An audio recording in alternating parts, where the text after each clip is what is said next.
Olá pessoal, boa tarde. Vamos começar mais uma aula. O assunto de hoje é cartografia. Eu dividi esse tema em duas aulas. Então, inicialmente, a gente vai apresentar os tipos de projeção e na aula seguinte a gente dá prosseguimento sobre os elementos do mapa, ok? Então, vamos lá, prestem atenção. Ao longo da apresentação tem algumas perguntas que eu gostaria que vocês refletissem. Acompanhem com calma e atenção, ok? Vamos dar início.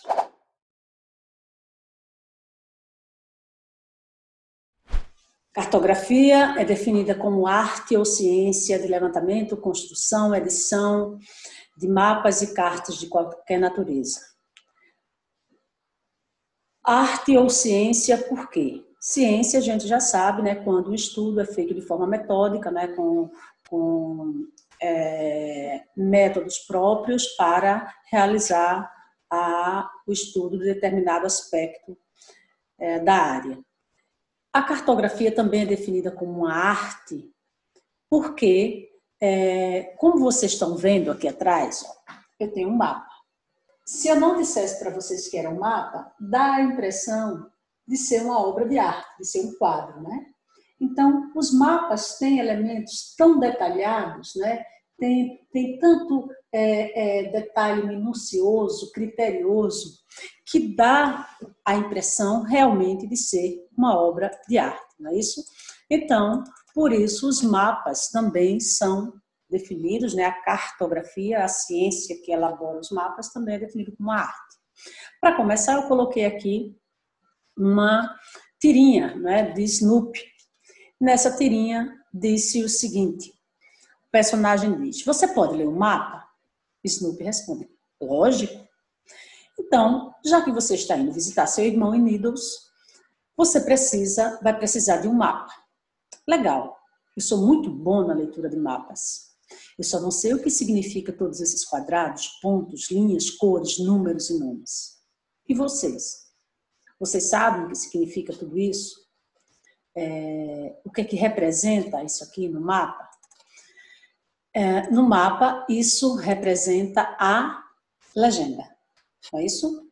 Então, a legenda de um mapa é algo que serve para explicar, né, para facilitar a leitura do mapa. Quando a gente vai olhar um mapa, a gente encontra na legenda a explicação das cores, por que tem cores diferenciadas, o que significa linha, o tracejado. Então, isso está explicado numa legenda. Ok? Nós temos, então, aí a forma da Terra. Qual é a forma da Terra? Até o século XVII, acreditava-se que a Terra era uma esfera regular.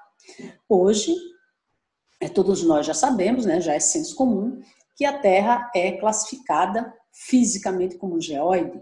O que é um geóide? É uma forma arredondada de superfície irregular. Em outra aula, em uma turma, eu falando da geosfera, né, a esfera terrestre, alguém disse, mas professora, a Terra não é uma esfera, é um geóide.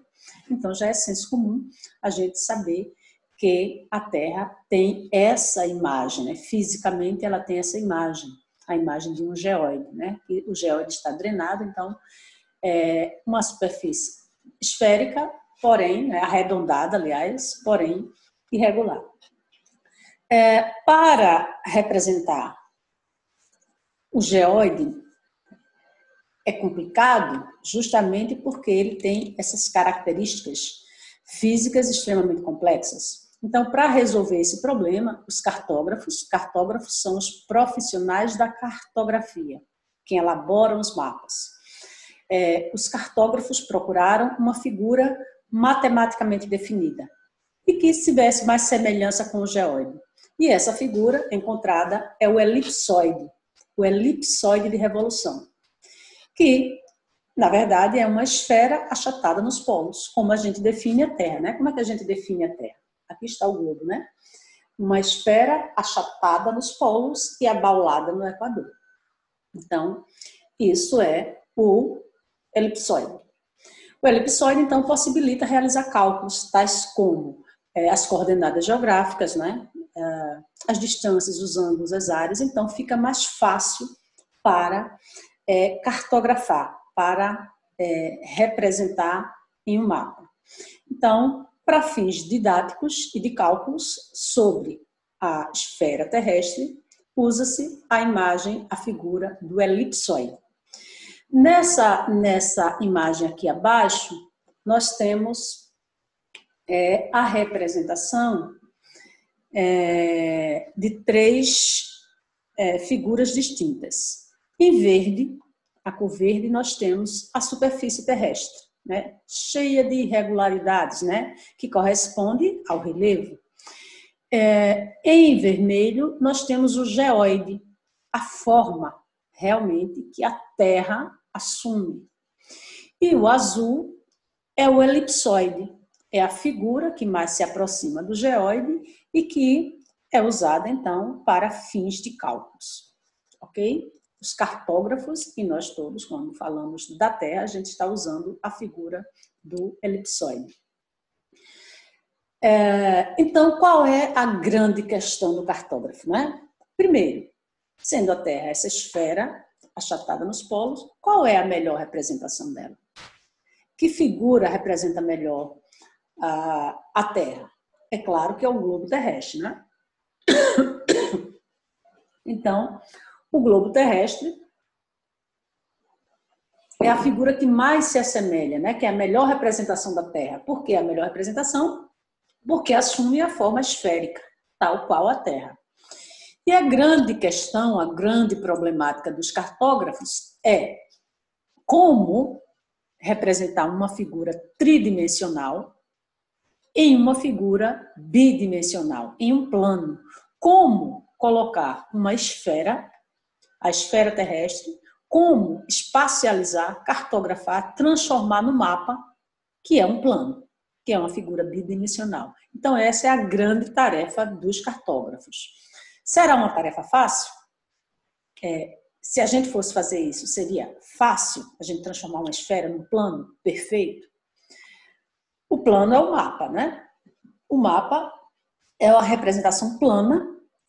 Geralmente, quando a gente faz um mapa da Terra, esse mapa tem escala reduzida, geralmente em escala pequena, dos fenômenos da superfície terrestre. Se for toda a superfície terrestre, a gente chama esse mapa de planisfério. Ou a esfera no plano.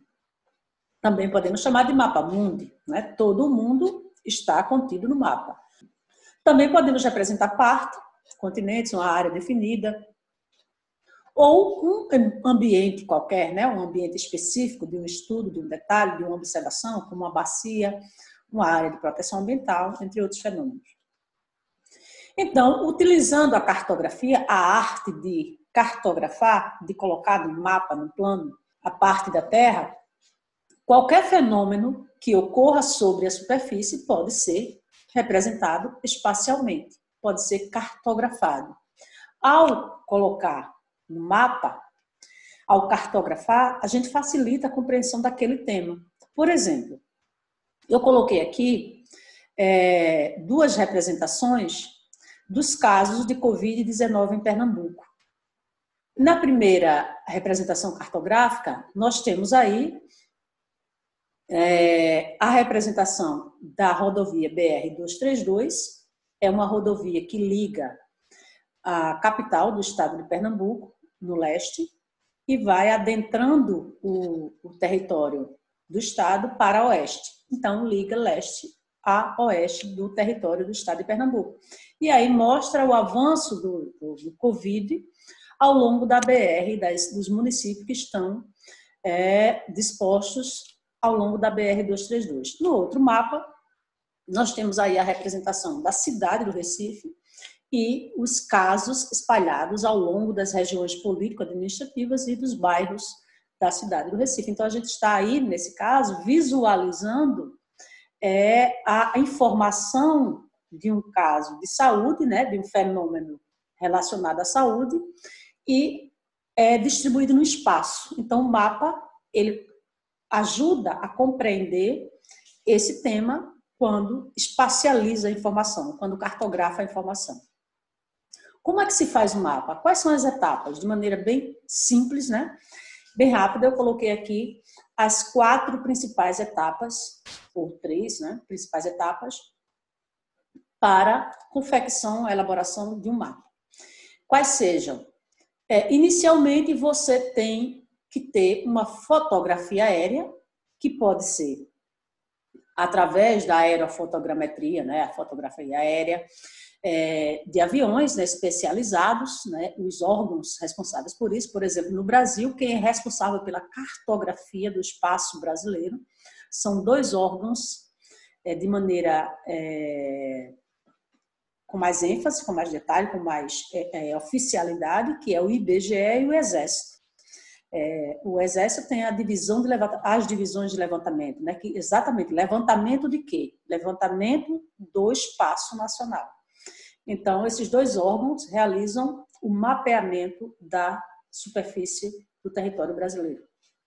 Então, nós temos inicialmente a fotografia aérea, que são com aviões equipados, e hoje pode ser também com drones, né? Se for de espaços menores, então pode tirar foto aérea. Pode também se usar o sensoriamento remoto, que são imagens de satélite, de áreas bem maiores, claro. Então, utiliza-se uma dessas etapas. Depois, essa informação levantada por imagens vai ter que ser processada. A imagem não traz o nome de rios, de montanhas, nem divisões, nem limites de estados, municípios, bairros.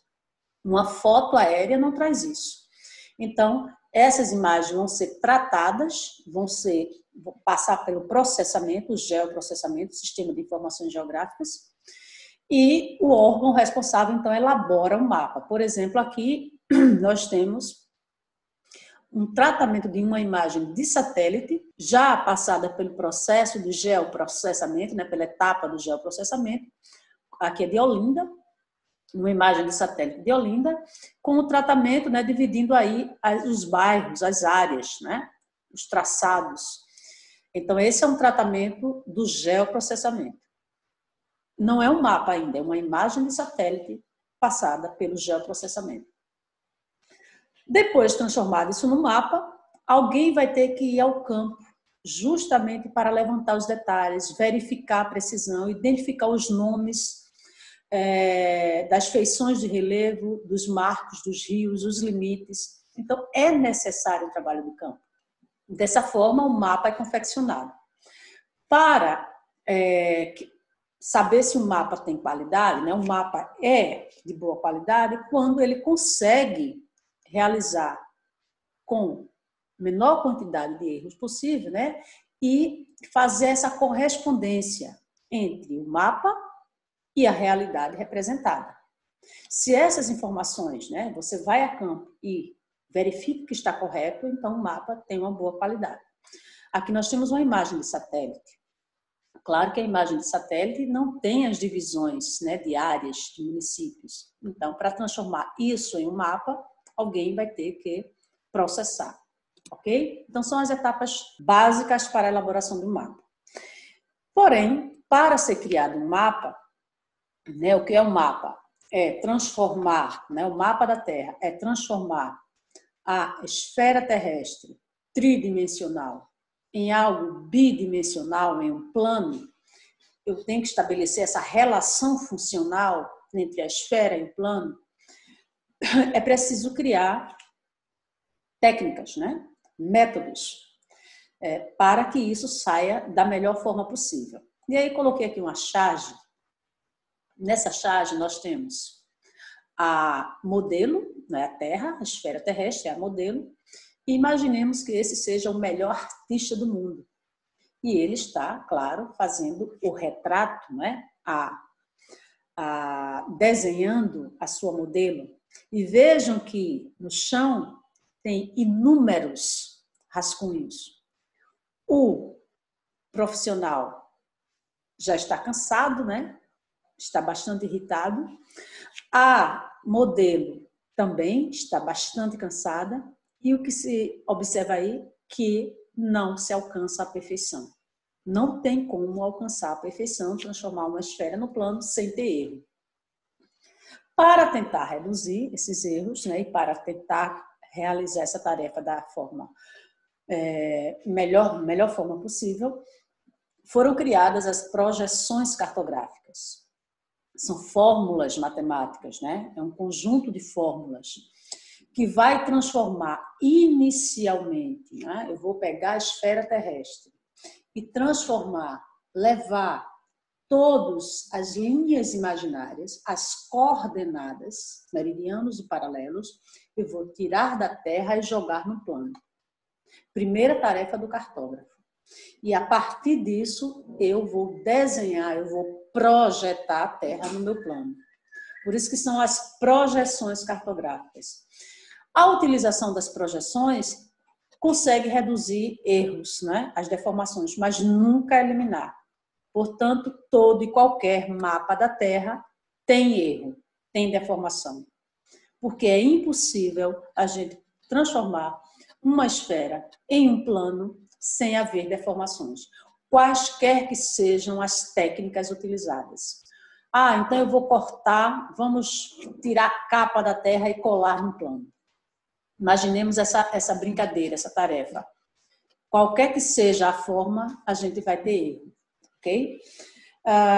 Aqui nós temos um plano esférico, ou seja, a esfera terrestre inteira está no plano. Está inteira, toda a Terra está aqui. Que partes da Terra faltam nesse mapa? É o mapa do IBGE, utilizado pelo IBGE, planosfério físico, né? Detalhes físicos, de relevo da Terra inteira, mas está faltando alguma parte aí. Que partes estão faltando? Os polos, né? Nessa técnica, nessa projeção, não foi possível desenhar os polos. Então, não é perfeita. Pois bem, existem 3 tipos básicos de projeções. As formas básicas utilizadas no mapeamento, na representação da esfera terrestre, são o cilindro, projetar a esfera em um cilindro, o cone, eu projeto então a esfera no cone, e o plano. A escolha de uma projeção vai depender do objetivo do cartógrafo, o que é que ele pretende com aquele mapa, sabendo que toda projeção, qualquer que seja a escolha da superfície, vai ter erro. As projeções cartográficas elas são classificadas de 2 maneiras. Inicialmente, de acordo com a superfície utilizada para projetar a Terra e de acordo com os erros, as deformações que a projeção apresenta. Vamos, inicialmente, explicar a classificação de acordo com a superfície. Então, nós temos as 3 projeções conhecidas, né? Cilíndricas, cônicas e planas. Vamos a elas. Projeção cilíndrica consiste em inicialmente envolver a Terra em um cilindro. Alguém pensou, se eu colocar a esfera terrestre dentro de um cilindro, eu vou conseguir projetá-la. Então, colocando a esfera dentro de um cilindro, o que é que nós temos, né? Coloquei o cilindro aqui em torno da Terra, envolvi a Terra no cilindro. Será que toda a superfície da Terra é tocada? Não, né? Apenas baixas latitudes, apenas ponto do Equador. Sabemos que a Terra é abaulada na linha do Equador, né? Ela é alongada na faixa equatorial. Logo, essa porção vai tocar no cone. Então, imaginemos, se eu for desenhar algo e eu colocar um papel sobre esse objeto que eu quero desenhar, as partes que vão ser tocadas, eu decalco. Decalcar é copiar a partir da sombra daquele objeto. Então, o que é que acontece? A Terra é envolvida por um cilindro e desenha-se a superfície da Terra, projeta-se a Terra sobre o cilindro. Nesse desenho, né, nesse mapa, a partir da projeção cilíndrica, haverá maior deformação nas altas latitudes. Por que altas latitudes terá maior deformação? porque elas não são tocadas pelo cilindro, né? O cilindro não toca as altas latitudes, ele só toca a linha do Equador. Então, altas latitudes, maiores deformações. A Terra vai ser projetada com maior erro. As baixas latitudes, que são tocadas pelo cilindro, elas têm menor deformação. Forma e dimensões estão mais próximas da realidade. Na projeção cilíndrica, os meridianos e os paralelos são todos linhas retas e perpendiculares entre si, formando ângulos de 90 graus. Estão aqui, ó. Meridianos e paralelos. Se eu projetá-los no cilindro, quando eu abro o cilindro, vai ficar isso, né? Todos linhas retas perpendiculares entre si, formando ângulos de 90 graus. A pergunta é, na projeção cilíndrica, todos os paralelos têm o mesmo tamanho. Na realidade é isso? Os paralelos são todos do mesmo tamanho? Não, né? Sabemos que não.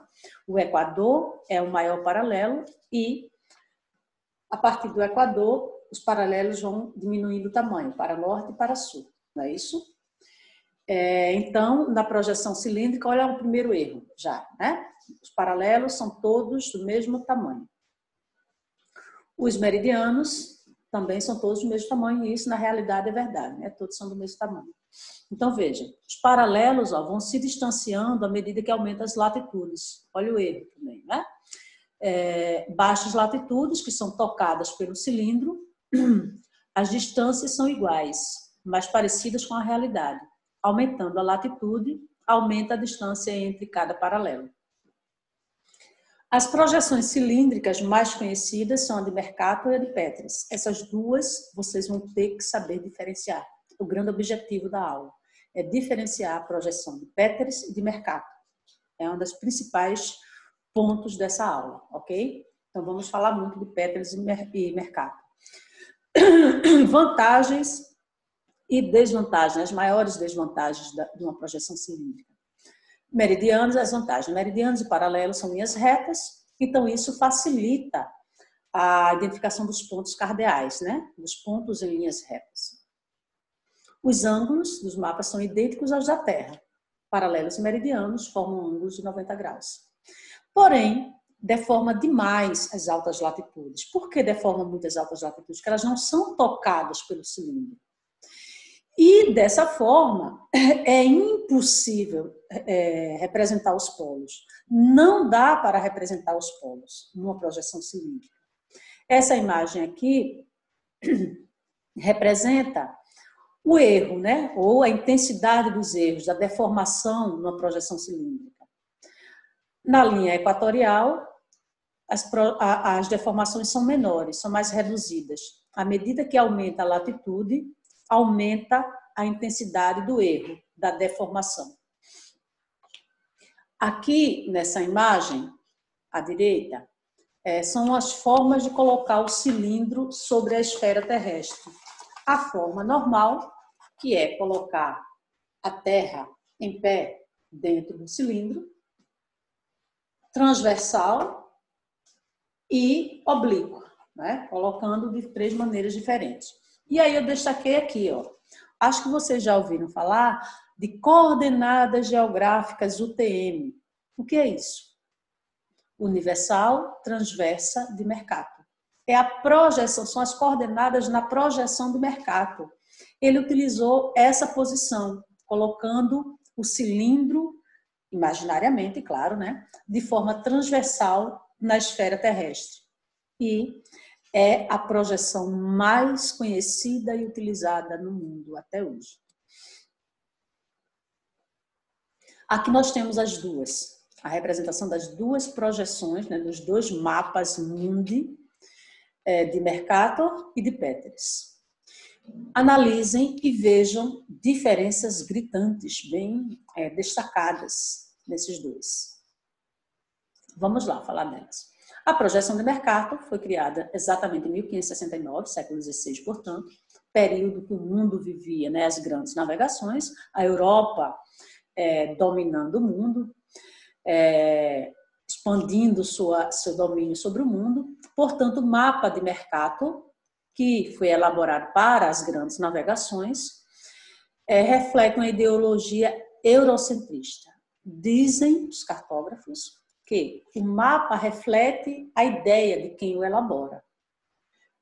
Mercator elaborou o mapa para a Europa, para os europeus expandirem-se pelo mundo, para as grandes navegações. Então, reflete uma ideologia eurocentrista. É uma projeção cilíndrica conforme, essa palavrinha conforme a gente vai usar daqui a pouco, vai explicar com calma, mas conforme quer dizer de acordo com a forma. Ele obedeceu, ele usou como critério básico priorizar as formas das áreas representadas, os ângulos. Ele não deforma, não tem muitos erros na aparência da área. Ele deforma o tamanho. Essa projeção de mercado é muito usada ainda, eu disse que era a mais usada do mundo, em atlas. Os mapas de fuso horário, todos são elaborados a partir da projeção de mercado. E, olha só, todo mundo já usou o Google Maps, não? Hoje em dia todo mundo usa o Google Maps. O Google Maps é baseado, é utilizado, usa-se como base cartográfica a projeção cilíndrica conforme de mercado. Projeção criada no século XVI. Vejam só, então, o programa de mapas, né, mais moderno, né, um dos mais modernos que existe no século XXI, ainda usa cartografia de mercado. Peters criou, né, a sua cartografia, seu mapeamento da Terra em 1973, já era o período da Guerra Fria, vocês lembram, né? E aí ele destacou o seguinte: a projeção utilizada até agora é uma projeção eurocentrista. É uma projeção na qual a Europa parece maior do que o seu tamanho real.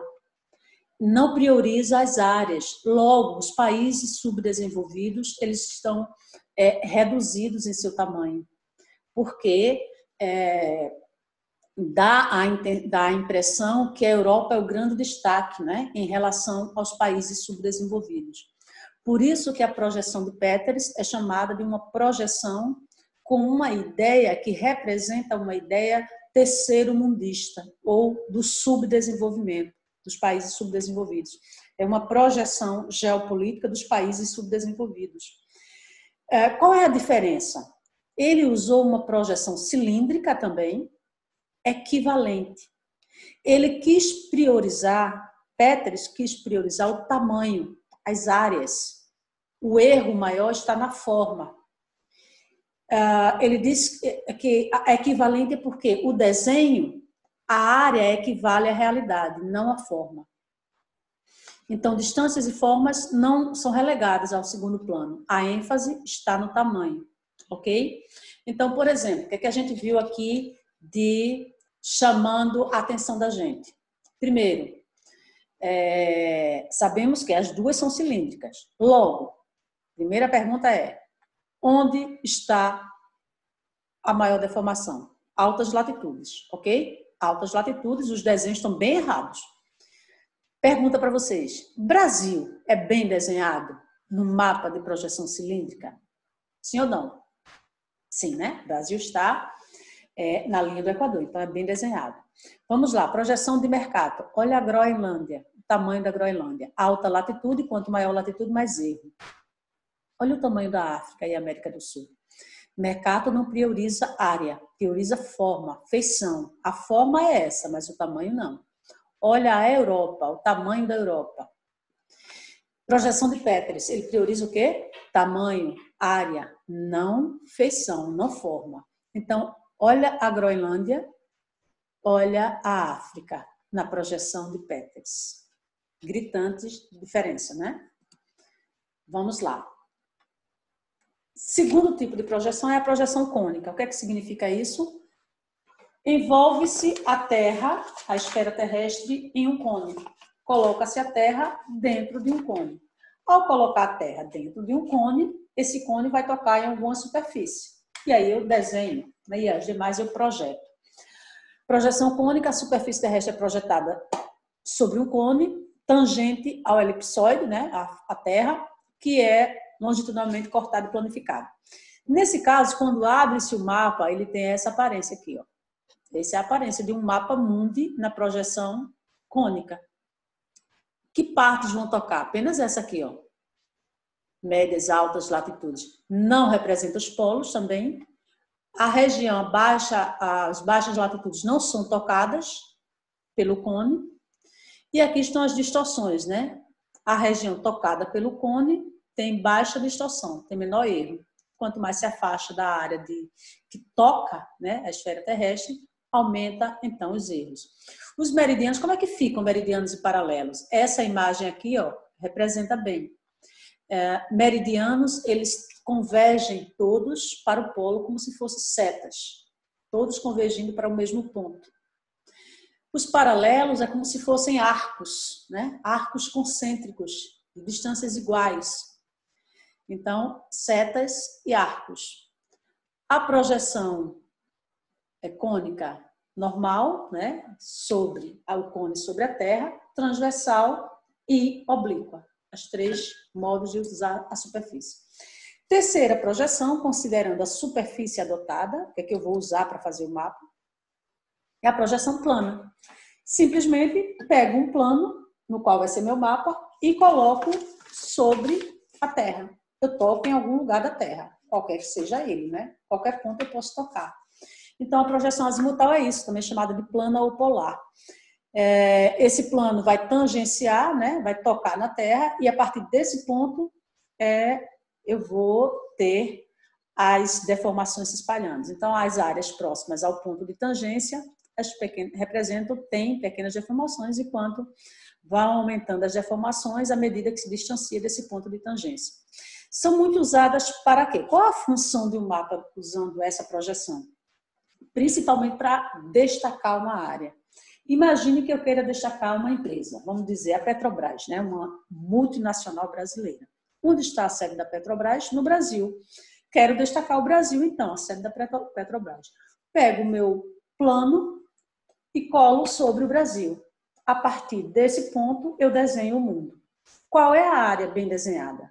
Apenas o ponto de tangência, apenas o Brasil. Então, eu realço o Brasil, eu destaco uma área em detrimento das demais, ok? Então, é muito usada para realçar um país, por empresas multinacionais, para destacar um ponto, né? O único ponto onde o plano toca. E aí, a partir desse ponto de tangência, as distorções vão aumentando, né? E só esse ponto aqui é bem representado. Projeção normal, né? A projeção plana normal, transversal ou oblíqua, ok? Então, apresentamos os 3 tipos de projeção, considerando a superfície onde eu vou elaborar meu mapa. Considerando os erros, as deformações, as projeções se classificam em 4. Claro que a gente já sabe que todo e qualquer mapa tem erro. E o erro vai ser, claro, vai aumentando a partir da distância com o ponto de tangência, né?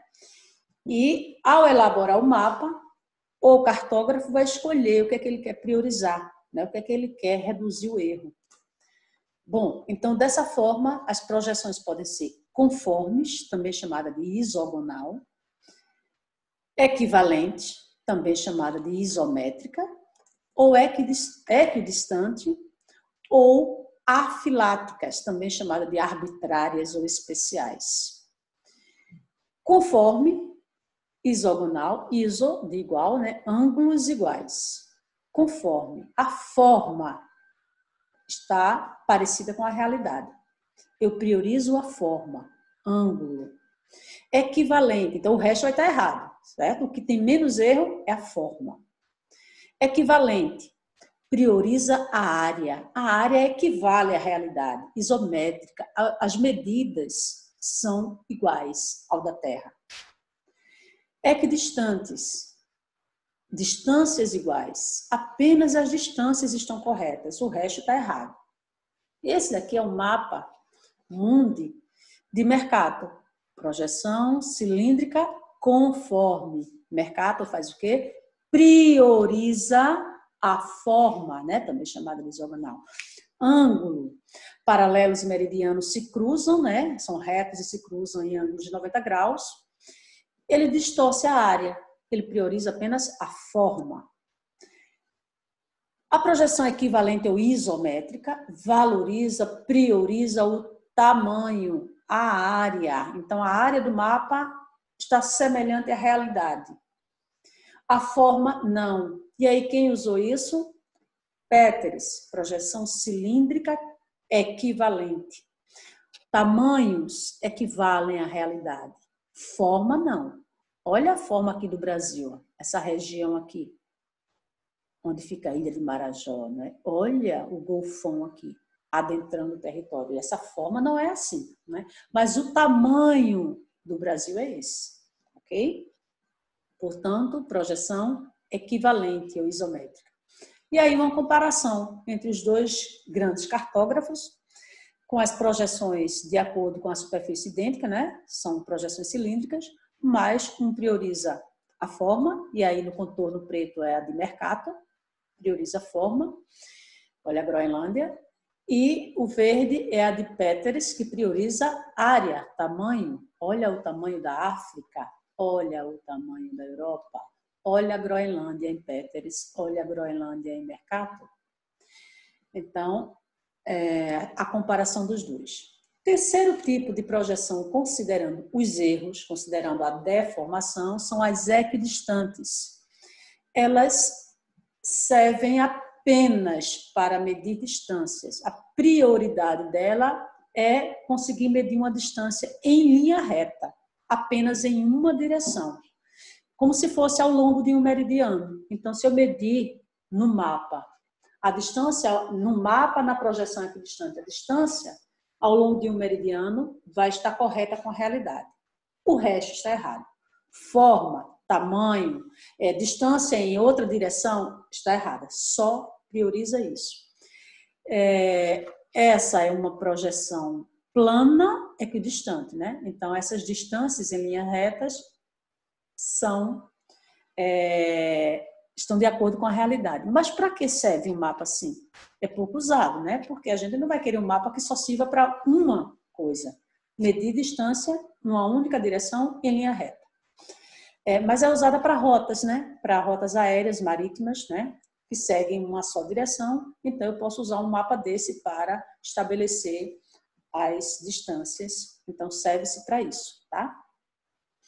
Quarta e última, né, projeção, considerando os erros, as deformações, são as projeções afiláticas, também chamadas de especiais, né, ou arbitrárias. Por que arbitrárias? Olha o nome. Porque ela arbitra, ela não segue nenhuma propriedade das demais. Não interessa equivalência, se as áreas são iguais com a realidade, se a forma está parecida, se a distância, não interessa nada. Quer apenas realizar seu mapa. Então, de repente, se eu quisesse, eu vou elaborar um mapa que eu quero reduzir todos os erros. O que é que vocês fariam? Juntava todas as outras projeções, eu vou juntar Mercator com Peters, eu vou juntar equidistante com equivalente, com a conforme, e aí vai reduzir o erro. Ao reduzir o erro, também será que não aumenta, ao trazer os erros, trazer tudo junto, será que também não traz os erros ampliados? Então, é isso que a projeção afilática quer, apenas desenhar um mapa sem seguir nenhum método específico. E aí nós temos, para resumir, né, aqui é Mercator, aqui é a imagem da publicação de Mercator de 1569. É essa imagem aí. Resumindo, considerando os erros, as deformações, nós temos projeções equidistantes, distâncias iguais, distâncias corretas com a realidade, projeções conformes, as formas são idênticas à realidade, projeções equivalentes, as áreas, né, equivalem, e projeções afiláticas que não seguem nenhuma propriedade específica. Por exemplo, projeções afiláticas, aquela do IBGE, o planisfério do IBGE, né, usado pelo IBGE, é um planisfério de Robinson. Ele fez exatamente isso. Se eu juntar a informação de Peters com a de Mercator, eu vou criar uma projeção melhor do que os dois. Por exemplo, aqui está arredondado, né? A lateral aí do mapa está arredondado, se assemelhando à Terra. Não tem também os polos, não conseguem ser representados, mas é uma afilática. Essa projeção aqui, ó, esse tipo de mapa, acho que vocês já viram, né? Se chama anamorfose, a gente vai estudar na próxima aula. Vejam que os tamanhos, né, estão bem deformados. Tamanho, forma, é uma projeção afilática, né, para um fio específico que não quer seguir regra nenhuma. E essa projeção de Mulvey, tentando se assemelhar mais ainda à forma da Terra, também é uma projeção afilática, ok? Bom, nós temos aí essa imagem, que é um mapa mundi, né, um planisfério, elaborado a partir de um tipo específico de projeção. E a pergunta é, essa imagem representa a bandeira de qual instituição? E qual é a projeção desse mapa? Então, nós temos aí um mapa mundi, né, criado em qual projeção, para começar? O ponto de tangência, ó, é esse. Meridianos são raios, né, que vão para o mesmo ponto. Os paralelos, ó, como se fossem arcos, né? Aqui são círculos, né, concêntricos. Então, que projeção é essa? Projeção plana, considerando a superfície, é uma projeção plana, azimutal ou polar, não é isso? Coloquei o plano sobre determinada área, nesse caso aí é o Polo Norte, coloquei o plano aí e desenhei o mundo. Qual é o importante órgão mundial que usa esse mapa como bandeira? Quem respondeu a ONU está certo, né? Então, a ONU utiliza essa imagem como a sua bandeira.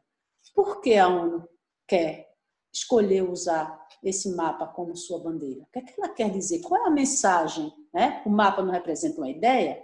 Qual é a ideia que a ONU quer representar ou trazer para a gente? É esse mapa como sua bandeira. Ao colocar o ponto de tangência sobre o Polo Norte, qual é o país que está bem desenhado nesse mapa? Nenhum, né? Não tem nenhum com uma perfeição, né? É um ponto de tangência que não está sobre nenhum país específico. Então, a ONU quer representar, quer dizer, quer nos mostrar que, para ela, para a ONU, nenhum país é destaque. Nenhum país está destacado. Todos são iguais perante a ONU. Todos estão aí cheios de deformações em sua bandeira. Então, ela não prioriza nenhum país. Essa é a mensagem que a ONU quer nos dar ao usar essa imagem como sua bandeira, ok? E para encerrar, coloquei aqui uma pergunta para vocês. Tem dois mapas, mapa A, planisfério, né, mapa do mundo, e B. Qual é o mapa de Mercator e qual é o de Peters? O que é que a gente vai olhar? Vamos olhar os tamanhos, né? O mapa de Peters, ele alonga os continentes, as áreas de baixa latitude, principalmente os países subdesenvolvidos. Dá uma feição alongada. E ele esgarça, meio que rasga os países de alta latitude. O mapa de Peters é esse, né? Olha a Groenlândia. Olha a África em relação à Europa. Olha a América do Sul em relação à Groenlândia. Peters, portanto, né? Forma alongada, né? Dimensões mais parecidas com a realidade. Mapa de Mercator. Olha o tamanho da Groenlândia, deformado, né? Altas latitudes são mais deformadas. Olha a Europa e a África, olha o tamanho da África. A América do Sul em relação à Groenlândia. Então, B, mapa de Mercator, A, mapa de Peters. Aqui eu trouxe duas imagens do continente africano, na projeção de Mercator, que prioriza o quê? Forma. Então, a forma da África é essa. O tamanho não é esse. E na projeção de Peters, que ele prioriza tamanho, área, então o tamanho é esse, mas a forma não é essa, né? Então, assim, a gente encerrou a aula de hoje. E essas são as referências, usei aqui todas as imagens, os textos são a partir dessas referências que vocês podem acessar para maiores detalhes e qualquer dúvida, questionamento, vocês colocam lá no OpenRedu que a gente continua o debate sobre isso, ok? Próxima aula a gente dá continuidade aos elementos e tipos de mapas, ok? Obrigada e até a próxima, tá bom? Bons estudos para vocês. Muito obrigada pela atenção e vamos lá. Boa noite.